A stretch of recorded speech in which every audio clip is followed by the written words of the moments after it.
What's up, guys? I am back. I apologize. I have not put out an episode in like a month and a half, something like that. Almost 2 months. And I apologize. I have had a lot of shit going on in my life. Good shit, busy shit. I just have not had time to actually sit here and do this. And um, so I'm really sorry. I have had some people wondering what was going on. Like, hey, are you still doing it? And yeah, I'm still doing it. Shit, man. It's been a really wild month and a half or so.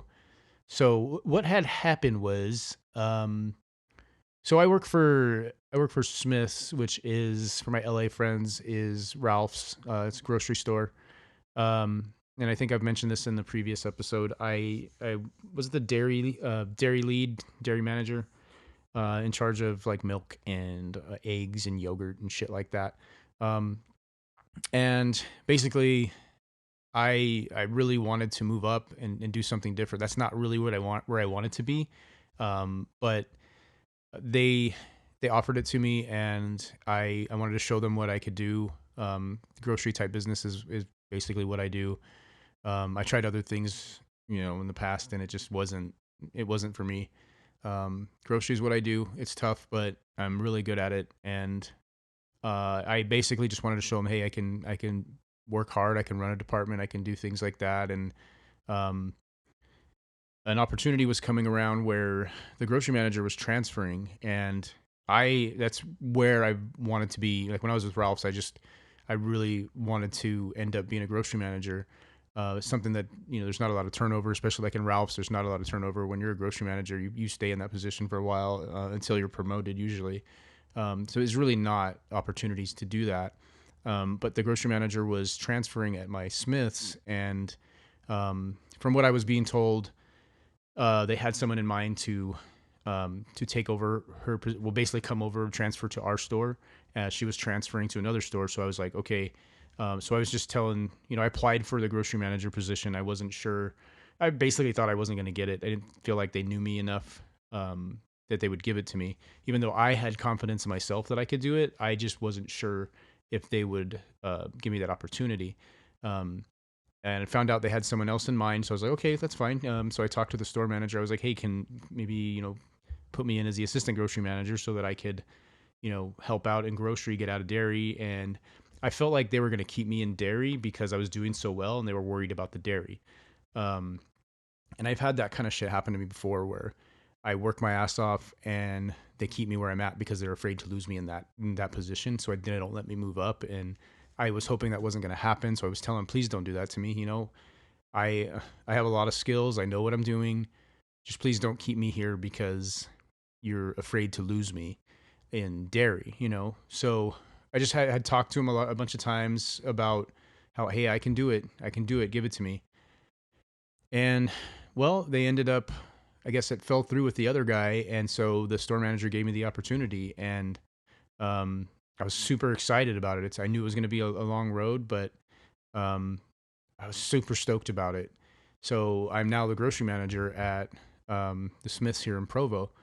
And it's something that, a few years ago I was kind of down and out, and to finally get to this point where the place I've wanted to be for such a long time.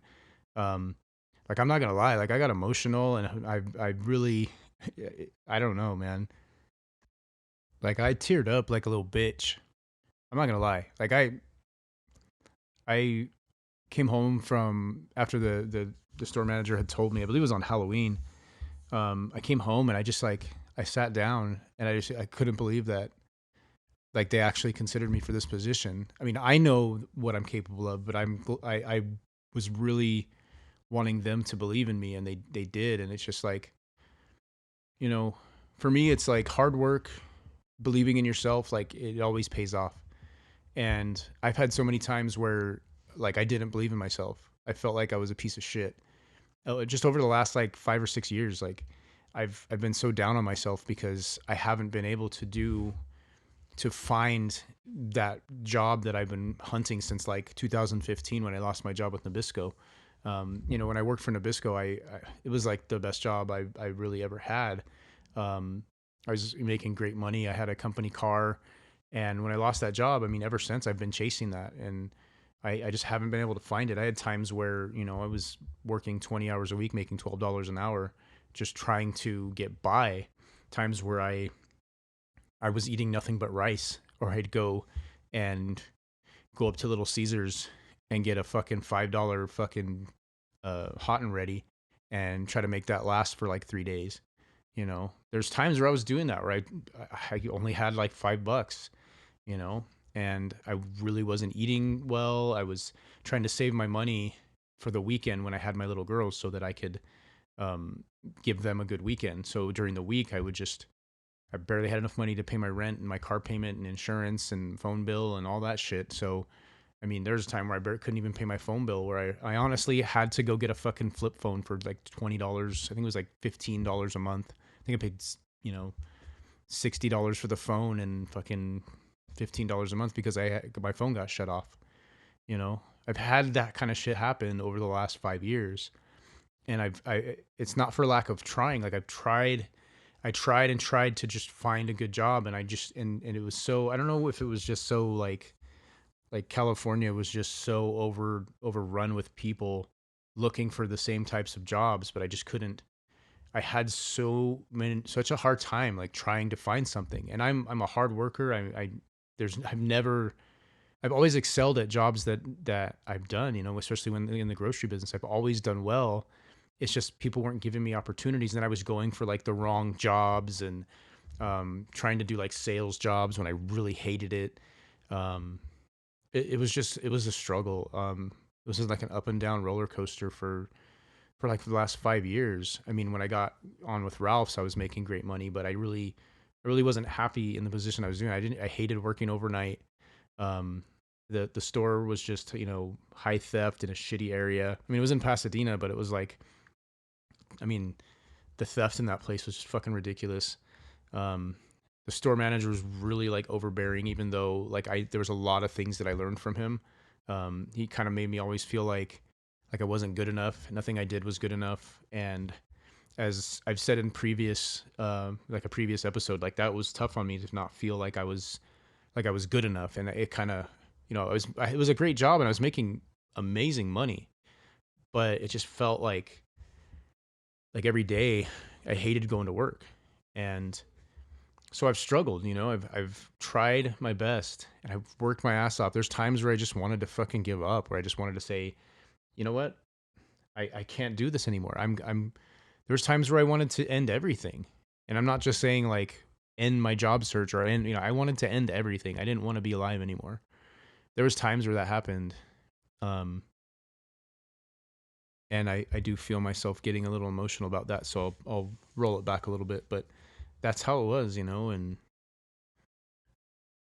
when I was working at Ralph's, even though like I said, it was tough. I felt like I wasn't going to go anywhere. I wasn't going to quit. I felt like I was making great money, and there was a lot of potential there. Um, and then I hurt my back, and it's like, what the fuck? Like I've finally got to a spot where like I'm not having to struggle. Like I actually had good money, and then I hurt my back, and disability doesn't pay that much. So and on top of that, like when I when I'm not putting in work, it seems to affect my self esteem. Like I don't feel good about myself. I feel like a piece of shit. And I feel when I hurt my back, like I wasn't able to do really anything for a while, and I just felt like a piece of shit. And I don't know where that comes from, to where like my self esteem is based on how hard I'm working and what I'm able to provide. Maybe it's just from uh, people in my past making me feel like I wasn't good enough. So I feel like maybe I have to put in that work to feel good about myself. Because that's my worth is the effort and the what I bring to the table as far as financially, and if I can't provide that, then I tend to be really down on myself. And so, and I was thinking to myself, like I'm in my 40s, and making $12 an hour, making $300 a week if I'm lucky, and I'm like, I see some of my friends that I went to school with, and they were, you know, they owned homes and stuff like that, and I'm like renting a room from somebody and that I barely know and can barely afford that, and making rice for dinner. It's like all that shit, it depressed me. I got really depressed, and on top of that, um, trying to fight for sobriety too. Like all that was going on at the same time. So, I mean, sure you can imagine the roller coaster of emotions and the roller coaster of just like everything in my life over the last 5 years. And when you feel like giving up, but you just don't, you just push forward and you fight, and you work and you work and you work and you work to come back. Like I worked to come back off the injury, and I worked to everything I did. I just put in hard work mentally and physically. And getting this position is what has it's the peak, it's the top. This is where I worked so hard to get. And since I've had it, like I've really impressed a lot of people, and I put together a good team. That was one of the main things I wanted to do, was put together a really good team. And I I wanted a good I wanted people around me working that I could trust. And the first person I picked was my boy Junior. Shout out to my boy Junior. He's one of the big supporters of my podcast. He tells people about it, and he was just asking me the other day, like, when are you gonna have another episode? So, but anyway, one of my best friends at work, actually on my first day, he at Smith's, my first day, I met him, and he walked me through the store and basically trained me on my first day, and now I'm his boss. But um, I recruited him, and I've been kind of, I don't know, kind of trying to put together a good team, and I'm changing the way things are done because I want them done, my way. I think my way is a little more efficient, and it's working. And everybody's super impressed at the stuff I'm doing. I get compliments in my back room all the time. So it's just hard work. Hard work pays off, man. And I know that's really cliche and cheesy, like blah blah blah, but I'm sorry. There's never been a time where I put in a ton of hard work and it's not paid off for me. Um, and if you've ever put in hard work and it's not paying off for you, wait. Just wait. It will. Um, I promise you it will, because it always does. I feel like that's something that this younger generation doesn't understand. Um, I feel like they want the most amount of money for the least amount of work. They're not willing to put in hard work. They get anxiety and they get overwhelmed really easily. Whereas, my generation, if you want to call it, Gen X, we're used to putting in that hard work. We know that if the harder you work, the more you get, that it will pay off eventually. And it's hard. I know some people that have, come to work for me at this store. They're just not cutting it. And they're all kind of young, and they just can't, they can't understand the hard work. It's too much for them. So they get overwhelmed and they quit. And I feel like this generation is doomed. This Gen Z generation, my kids, I wanted to just call it like, you know, early to mid 20s generation. I feel like they're doomed. Most of them don't work hard. They don't know how to work hard. Sure, they want to go to college and think that's their golden ticket to making lots of money. But motherfucker, you still have to put in the work. Even if you get that college degree, they're not just gonna throw money at you. You're gonna get a job, and you still gotta fucking work hard. I don't think they realize that. They think, hey, I'm just gonna go to school and free money, bitches. No, it's not the way it works. You still gotta put in hard work, because you can have that degree, and then you're gonna be a little bitch when you have to fucking work an 8-hour shift. Did you see anybody see that fucking video of that kid that was crying because he had to work an 8.5-hour shift and there was so many customers? And that it's like, stop whining and being a little bitch. Like, I don't know. I'm sorry, I didn't mean to be like offensive that way. I mean, fuck it, I don't care. That kid is like not gonna make it in life. I'm sorry. But they cry about it. They cry about having to work hard. I'm out there putting in, 11, 12-hour days, 5 to 6 days a week, and not one complaint, right? We're just built different. My generation is just built different. I don't even know what built different means. It just sounds cool. We built different.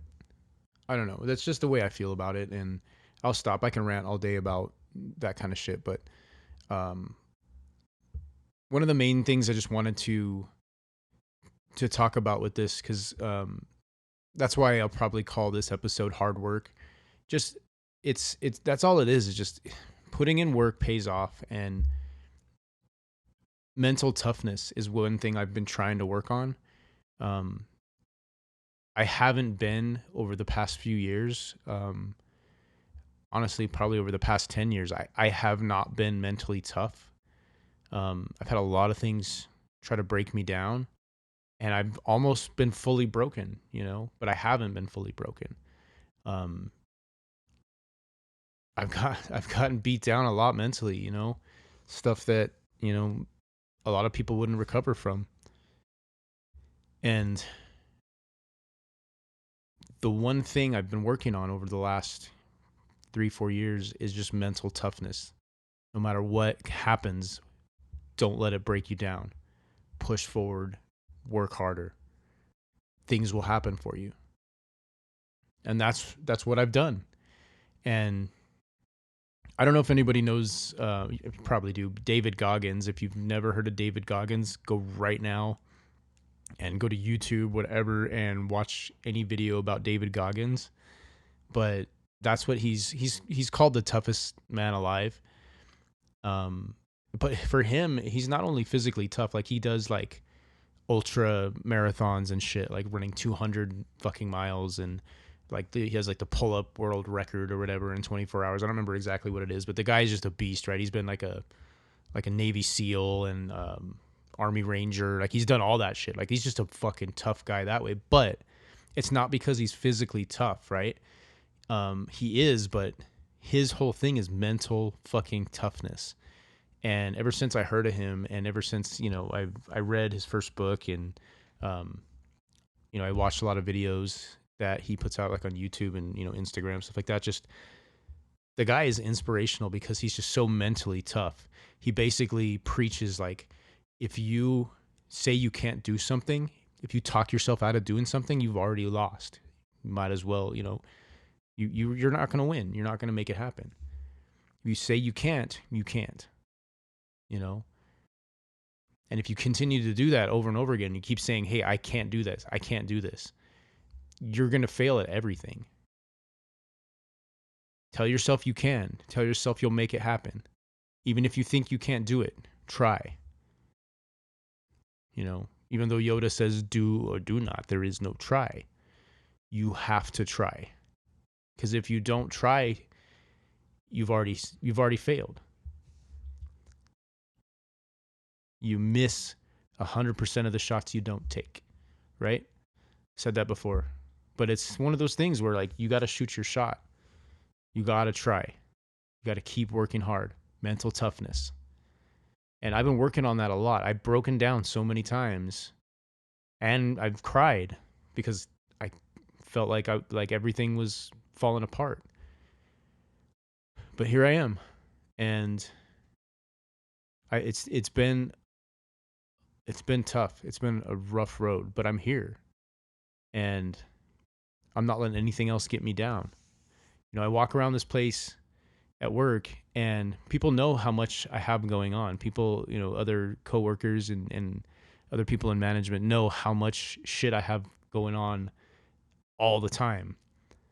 And people ask me, I remember when I first got the position, they were like, are you sure you want to do that? It's a lot of work. God, you're going to have a lot. Oh my God, like so much to do. And I'm like, yep, I know. Doesn't bother me. I'll make it happen.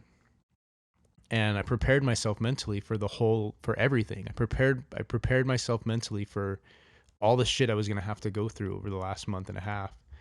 I knew it was going to be all the way through like New Year's. I was going to have a bunch of shit to deal with, but I mentally prepared myself for it. And now people are, you still doing good? I'm like, yep. And I had someone tell me today, you're the kind of person that even if you weren't doing good, you wouldn't be able to tell, right? I'm like, yep, because I'm still going to have a smile on my face no matter what. If I have 100 things going on and people are pulling me in a million different directions, I don't get overwhelmed. I just have a smile on my face. High five people as I go by. What's up? How you doing? You know, that's just who I am. Like, I talk to everybody I know, like, hey, how's it going today? I don't let anything get me down. And that's a sign of mental toughness. And I just wanted to talk about that today. I wanted to, tell everybody why I haven't been around, why I've been so busy, but also how important this is in my life and how much of a big deal it is to me. It's just a promotion, and a lot of people get them. Everybody moves up, everybody does well in their jobs, but because of all the shit I've gone through over the last 5-6 years, even longer, I want to say since 2015, right? So longer than that. Like, I've gone through so much shit since then, and finally I'm on top. That I finally reached that goal. It's another thing I want to talk about is setting goals. It's very important to set goals. I was kind of flying by the seat of my pants for a long time, just like trying to figure out, just get a job and work, just get a job and work hard. But I set a goal for myself, especially when I got the job with Smith's. I said, I am going to be a grocery manager. That's where I want to be. And I told them that when I first started, like, I eventually want to be a grocery manager. And that's why when I went to dairy, like, they were even saying, like, well, if you want to be a grocery manager someday, then that's a good place to start. You need to go there first and show that you can do that. And I set a goal.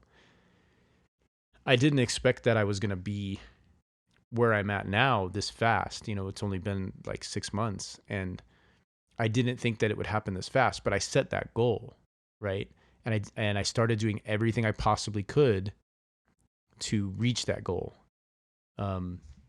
We would have, people from corporate walk our store when I was in dairy, and I had another guy that I worked with saying, well, I don't really care about corporate walks and stuff like that. Like, what's it going to do? What are they going to do? Fire me? Like, who cares? And so I told him, I care. And the reason I care is because I want to move up.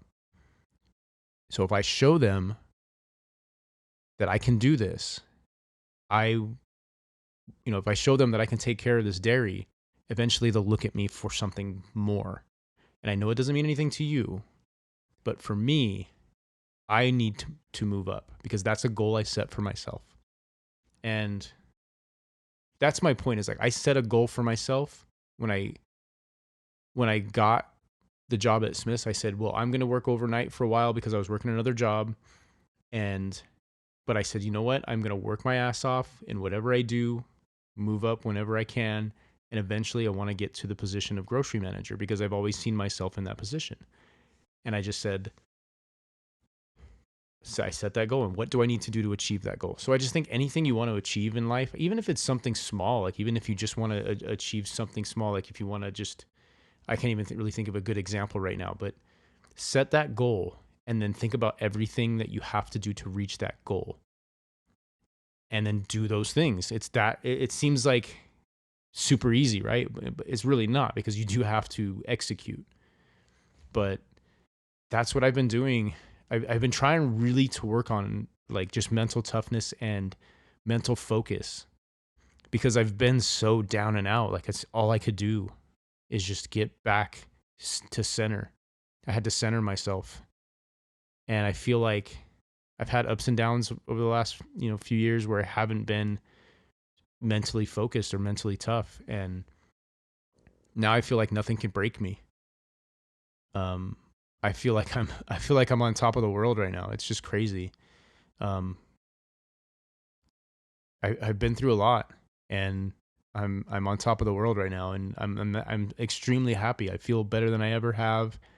That's one thing I just did too. During this time was, for the first time, I got a colonoscopy, and they shoved the camera up my ass, and it was like, and it was the first time I ever had that, man. And they also did the other thing, whatever you call it, where they go down your throat too, and found out I have a few ulcers, and that's not cool. So I got to stop drinking soda. The doctor was like, you got to stop drinking soda. I was like, okay, I can do that. No problem. And he's like, okay, and you got to stop drinking carbonated beverages, right? And I was like, oh, okay, yeah, no problem. And he was like, oh, yeah, you got to stop drinking coffee. I'm like, fuck you. That's not happening. Fuck this. No way. So, but, look, I quit drinking, right? So I'm not going to stop drinking coffee. I'm going to cut back on coffee, but I can stop drinking sodas. I can stop drinking energy drinks. I'm not supposed to have any of that anymore. But yeah, I finally did that. I mean, the doctor recommended it. I was going to do it like years ago. I think I just skipped out on the appointment, but I don't want to have any kind of, I have really bad stomach problems, and I feel like it's from years of drinking, and that was confirmed by, the camera stuck down my throat. The one that went up my ass, he said that everything looked pretty good up there. I was like, sweet, no polyps, no cancer, nothing. So my asshole's fucking amazing, I guess. Perfectly healthy booty hole. So, but my stomach is the problem. I guess I got like esophageal ulcers, some shit like that. I don't even know. But basically what he said was I got to stop fucking pouring acid down my throat, which, hey, I get it. I know. I've been told that for years. But anyway, I think I'm done with this episode. Sorry it took me so long. But yeah, shit's been crazy. So thanks for listening. Hope you enjoyed. I'll try to get another one out soon. Peace.